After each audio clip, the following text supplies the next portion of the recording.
ce matin, encore une fois, de plus, nous sommes sur le terrain, sur le site, pour attirer une nouvelle fois l'attention des autorités sur le litige foncier, en fait, qui demeure le problème de route de Dakar 2. Alors, comme l'a dit d'ailleurs hier M. Kagny, le médiateur, alors disant que les 70% des dossiers qui se trouvent, en fait, pour lesquels ils ont reçu une réclamation, c'est sur le foncier. C'est comme l'a dit déjà le président de la République, il y a de cela quelques 2 années, l'essentiel des dossiers qui se trouvent sur son bureau, c'est des litiges fonciers. Alors nous, c'est exactement le cas de route de Dakar 2. C'est un litige foncier qui date de 2018 exactement, parce que c'est en mai 2018 qu'au matin que nous avons vu en fait nos constructions être démolies en fait par l'autorité. Alors ça a créé un scandale terrible. De 2018 jusqu'à là, nous avons fait toutes les démarches possibles pour construire des dossiers en bonne et due forme, montrant en réalité en fait ce que l'administration, en fait, qui devait être aux côtés des populations, cette administration, ce qu'elle a fait de ce que nous avons nous initié en tant que population. C'est-à-dire ce qui est plus primordial dans la vie d'un individu, surtout particulièrement au Sénégal, que chacun en fait puisse avoir son toit à lui.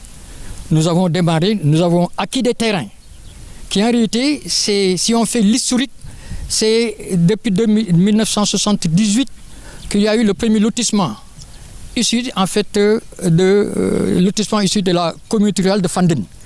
Et c'est des lettres d'attribution qui ont été attribuées à ces populations qui demeurent. Alors c'est en 1996 qu'il y a eu un deuxième lotissement fait en fait par l'autorité qui est le gouverneur pour que le site de Dakar 2 puisse être intégré dans le foncier du territoire communal de Thiès. Alors, quelle ne fut notre surprise qu'au lendemain de ce nouveau lotissement, alors le gouverneur avait donné des instructions pour que les premiers qui seraient servis par rapport à ce nouvel lotissement soient ceux qui détenaient les lettres d'attribution de la communauté rurale de Fandène. Et là, ça se comprend parce que c'est au nom de la continuité de l'État. Malheureusement, c'est là où est né le problème. Alors, ceux qui étaient chargés, naturellement, de délivrer les lettres d'attribution de ce nouvel lotissement, alors ont mis de côté, ont oublié, ont fait semblant d'oublier ceux qui détenaient déjà les lettres de la communauté rurale, les lettres d'attribution de la communauté rurale de Fandène. Alors, qu'est-ce que nous avons vu? Nous avons vu en 2001 qu'une société dénommée Soprime est venue s'installer pour dire que, en fait, voilà, le route de Dakar 2 lui a été attribué. Et c'est en 2013 que la Soprime a brandi un bail, prétextant véritablement que le site lui a été attribué en 2013. Vous vous rendez compte? Nous avons reçu, nous avons les lettres d'attribution de la communauté rurale mais nous sommes 162. 162 Sénégalais, 162 citoyens sénégalais qui ont une lettre d'attribution de la communauté rurale de Fandène, alors sont vus le matin, en fait, en 2013, une société dénommée Soprime, alors, qui dit, oui, le site lui appartient. Voilà le problème. Et donc, il a procédé en 2018 sous naturellement la supervision de l'autorité territoriale qui était le préfet d'alors, en fait, démolir l'essentiel de nos habitations, qui était visuellement en état de définition. Et depuis lors, vous adressez quoi? Et depuis lors, nous avons adressé des correspondances au président de la République, au ministre de l'Urbanisme, qui le dernier nous a reçus en audience, nous a mis en rapport avec son directeur de cabinet, l'actuel ministre de l'Urbanisme, Ablaye Seydou Sow, qui a donc envoyé une commission technique qui est venue sur place. Et la première information que le directeur de cabinet de ce ministre-là nous a dit, c'est qu'il dit que si la Soprime détient avoir un bail, c'est un bail qui a été fait sur la base d'un faux. Ah oui. Oui, parce que simplement, en fait, en 2013, route de Dakar 2 était considérée comme faisant partie en fait de la forêt classée. Et en 2013, il n'y avait pas encore eu de décret de déclassement. Ce qui veut donc dire que c'est un bail qui a été basé sur du faux. Et c'est à partir de ça, de cet élément basé sur du faux, que qu'on a démoli nos constitutions, qu'on a démoli ce que nous avons fait, nous, en tant que citoyens, pour l'attribuer à qui? À personne d'autre. Parce qu'aujourd'hui, jusque-là, nous avons saisi le médiateur de la République, après le président, le ministre, comme je l'ai dit, nous avons aussi dit l'autorité, en fait, le maire, qui nous a reçu en audience, qui nous a mis en rappel, n'est-ce pas, avec son cabinet. Nous avons eu en contact avec le maire des communes d'arrondissement, la commune Thiès-Ouest. Nous avons vu toutes les autorités possibles pour ce problème-là. Et même, en fait, depuis 2020, c'est l'autorité actuelle. Aujourd'hui, le préfet que nous n'avons pas à voir. Le préfet d'alors, parce qu'en 2020, nous avons adressé 2 lettres de demande d'audience. Alors, la première lettre, il avait prétexté la Covid pour ne pas nous recevoir. Passé la Covid, nous avons réitéré cette même demande d'audience. Jusque-là, il n'y a rien. Nous avons adressé des demandes d'audience à monsieur le gouverneur. Jusque-là, il n'y a aucune réponse. Alors, on est là, le site est là. Ce que nous avons constaté, c'est que finalement, nous n'avons plus d'interlocuteur par rapport à cette question-là. Et ce que nous constatons, c'est quelqu'un, en fait, un courtier, qui est très souvent accompagné de la police. Je ne sais pas ce que fait la police, en fait, sur le foncier. Quelle est le rôle de la police sur le foncier? Alors, lui, il est toujours accompagné d'un policier pour arrêter ceux-là qui ont eu la chance de ne pas être démolis, de poursuivre leur constitution. Alors, à chaque fois qu'il voit que ceux-là qui n'ont pas été démolis continuent les travaux, il vient toujours accompagné d'un policier pour nous demander d'arrêter. Une fois je me pose la question, quelle est la place de la police dans le foncier? Alors ça, vraiment, je n'ai pas à le comprendre. Vous n'avez pas pensé à emprunter la voie judiciaire? Mais c'est dommage parce qu'on sait que ça va être extrêmement long. Ça va être extrêmement long, la voie judiciaire. Nous, ce que nous sollicitons, c'est que le gouverneur, en fait, puisse nous recevoir en audience. Pour qu'il puisse connaître, en fait, le dossier de route Dakar 2.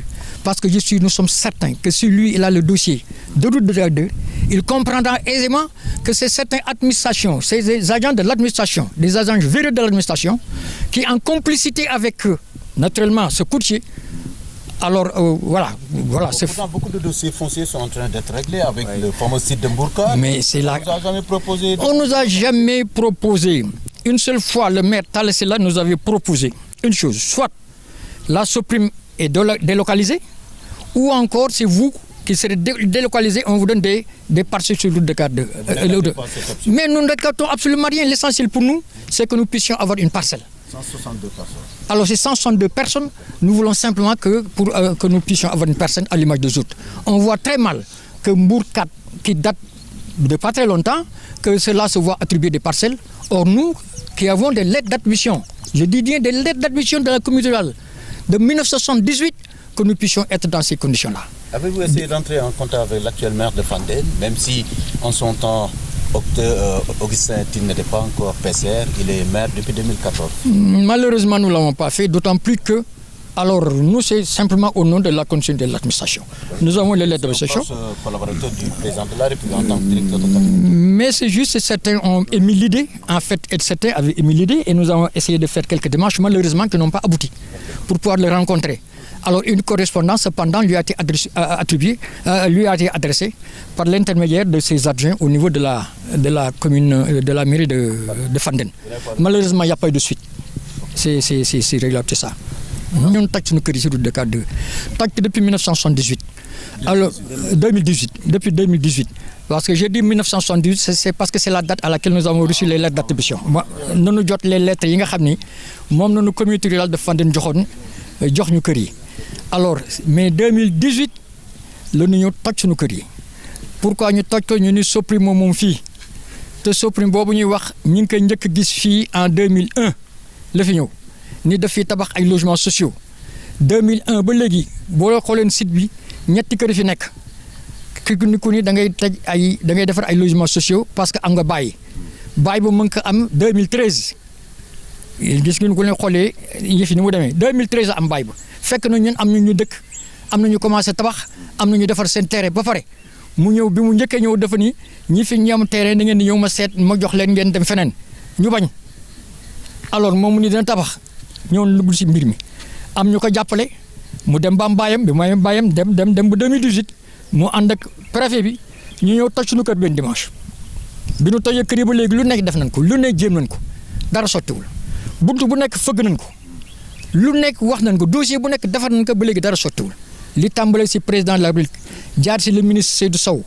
jaar si le maire Talla Sylla jaar si maire commune yi fu si nekk fu nu mënti xam dafa déposé ba si médiateur bi fi nekkoon yàlla na ko yàlla yërëm mooy Alioune Badara Cissé ñëw na ba fii si site bi parce que defar nañ ko dossier ba noppi mu ñëw ba fii gis ñoom ñëpp ku si nekk xam ne lii tooñ la toj bi rek déjà beneen problème toj bi li mu indi si gàllankoor mais kun ko waxul xam nga ko kun ko waxul xam nga li mu fi indi donc ñun daal si loolu nekk ba léegi ba fi nu toll nii alors mënuñu dégg nag loo xam ni 2018 ba léegi ñu toj ko ñuy joxewaat ay yeneen i suuf di ko jox waa Mbourkat ñun ba léegi mënuñu jox te ñun. yéen jàpp ngeen ne dañ leen tooñ parce que yéen a ngi wax ne kilifa gu leen wax ne bàyyi boobu même bu ko waa Soprim wane këyit bu jaarul yoon. lu wér la parce que bàyyi ba comme il dit nee na bàyyi ba 2013 la ko am 2013 la ko am bi nu kilifa gu mag bu ñu wax si urbanisme bi nu fi yónni ministre yónnee na fi équipe technique waa ji dafa ñu wax le directeur de cabinet nii li ma leen di jëkk wax si élément d'information mooy bàyyi bu amee bàyyi ba baaxul si li ñu ko bindee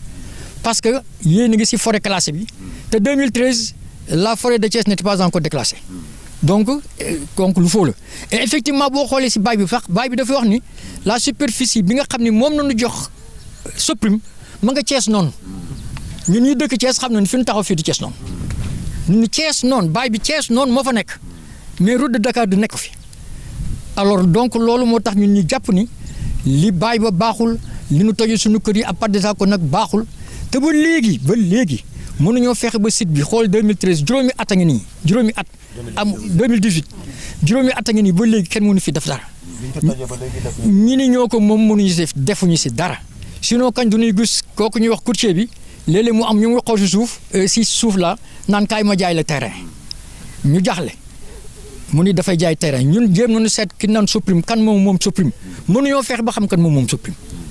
mënuñoo fexe ba xam kan moom Soprim. courtier boobu aussi xamu leen kan lay liggéeyal.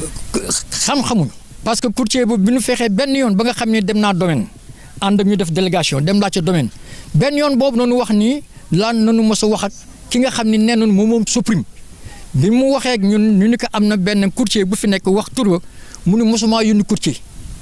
mosuma te pour courtier bi saa bu fi ñëw day ànd ak police mu jaax ñu lool te xamuñu police lu si yoonam si mbiru Foussy mosu fi indi descos mosu fi indi keneen ab policier li fi indi ànd ak moom daal ni bu la fekkee ngay tabax mu lay arrêté tabax bi loolu daal lu ñu dundee.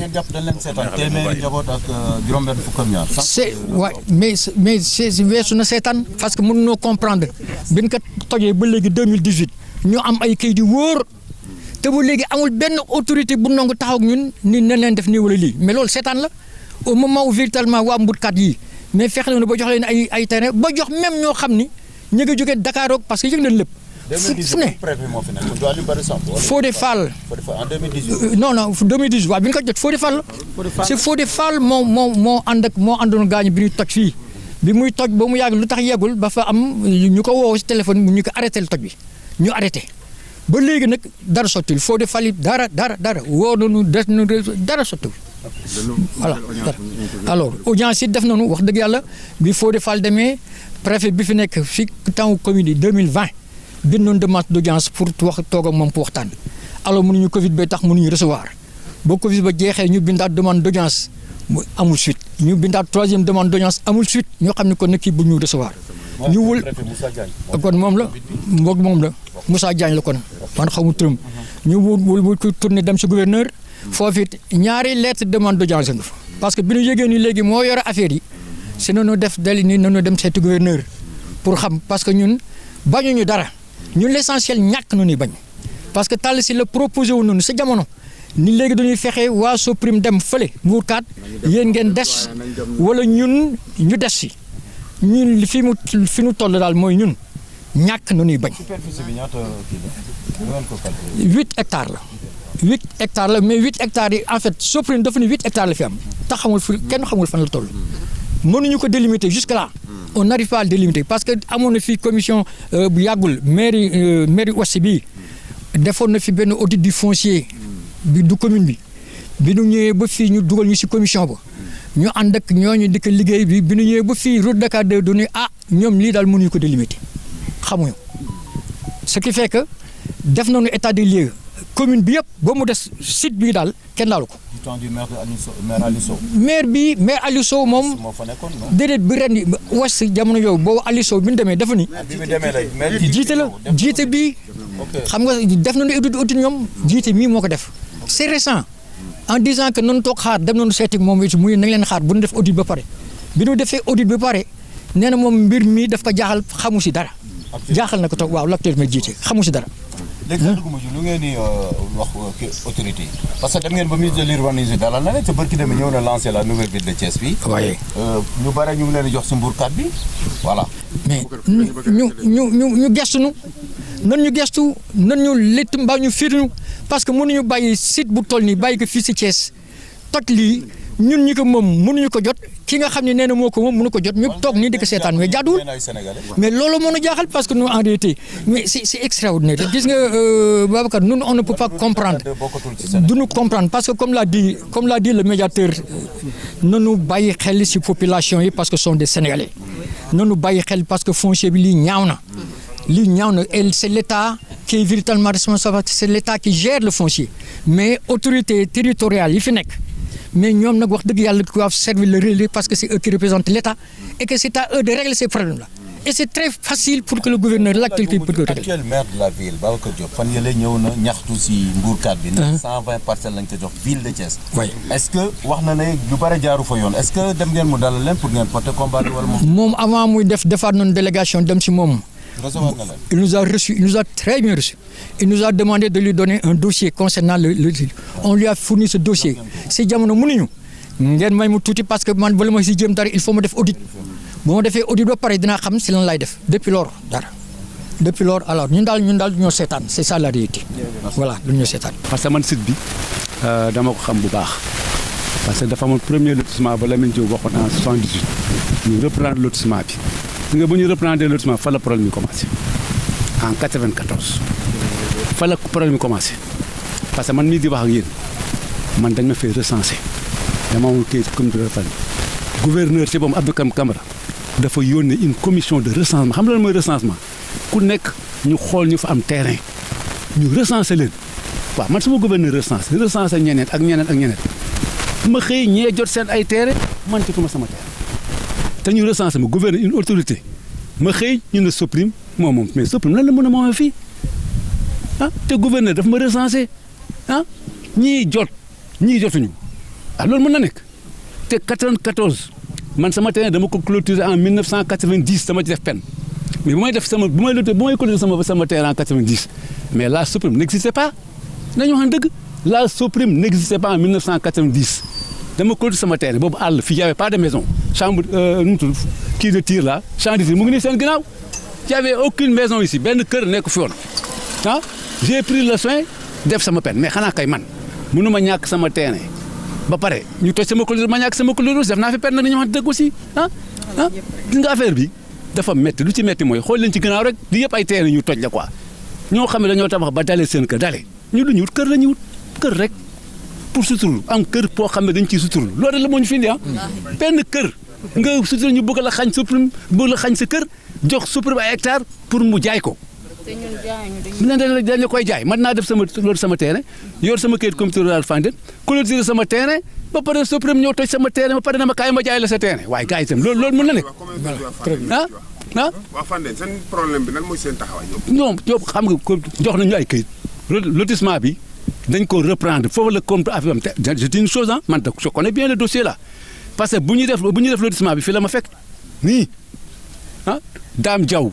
ñëpp xam nañ ko Baron dem sell ne ko yàlla yërëm mais ñoo def lotissement bi fii y avait pas de maison waaw Kadas y avait pas de maison fii àll la woon man ñeemu foon timis sax su ma fekkee bukki lekk ma ñeemu foon taxaw parce que fii yëpp àll la woon y avait pas de maison loolu benn ko lekk mais vraiment y avait pas de maison nga def sa su xëy suba tee rek quelqu'un vient ne man maa moom terrain bi ba pare nit ku des dafa métti quoi nga tabax am na ñoo xam ne banque prêt bancaire la ñu am yaa lebal la banque ba pare nga toj man de li ma ciy dolli bariwut ñun sonn nañu ay jigéen lañu ay jaboot lañu borom kër yi ngay luyee ba nga nekkee tuuti di luyee ba doon mag ñëpp ku nekk di kerkari ba defar sa kër ba defe ne ndax dëkk ci des ñu maasale lépp muy góor ñi di jigéen ci ñëpp a sonn ñun li ñuy ñaan mooy nañ ñu dimbale ngir yàlla jaayuñu fu ñu dëkk la ñu bëgg ak suñu njaboot ndax ñoo ngi luyee di taxawaalu njaboot gi tasaaroo ñii dem fee suñu amoon lu ñu gën a daan nañu dimbale ngir yàlla delloo ñu suñuy terrain ñu jotaat suñuy kër mën ci dëkk ak suñu njaboot. wala fu leen yóbbu. waaw wala bu ñu yóbboo foofu baax bëgg nañu. waaw mais daal nañu dimbali fii daal moo ñu gënal moom parce que man premièrement sama kër tabaxoon naa ba pare ba nga xam ne monté buntu peinture kese moo desoon ñu daane ko ngay xëy di jaayaatu di dajale say dërëm say ñaar dërëm ba tabax sa kër ñu daane ko xam nga loolu it métti na sonn nañu tàyyi nañu dimbale ngir yàlla góor ñi sonn nañu jigéen ñi sonn nañu ndax ñi jigéen ñi sonne noonu la góor ñi sonne. léegi comme góor ñi woo président woo ministre yéen jigéen ñi du ngeen woo première dame. wax dëgg yàlla kuñ ci dimbal dañoo woote ba sonn dañoo wut audience ba sonn mënuñu ko am dañoo sonn waaw dañoo sonn fii nag Marème Faye la ñu woo ngir yàlla nañ ñëw dimbale ñu ngir yàlla te xam ne ay jigéen comme moom ñoo fi nekk sonn nañu tumaranke nañu njaboot gi tasaaroo nañu ñii ngi dëkk fii ñii ngi dëkk fii kenn bokk ci sa morom foo nekk te loolu yëpp coono moo ko waral tey toj sa kër waxuma la nga defar say kër dafa tabax sa kër ba yeggal ñu daane ko ba pare bëgg nag ne la kaay jox ma temps ma jaayaat la ko loolu est-ce que neex na ci xol nañu dimbale ngir yàlla sonn nañu ñëpp a sonn nañu dimbale loolu rek laa bëgg na wax.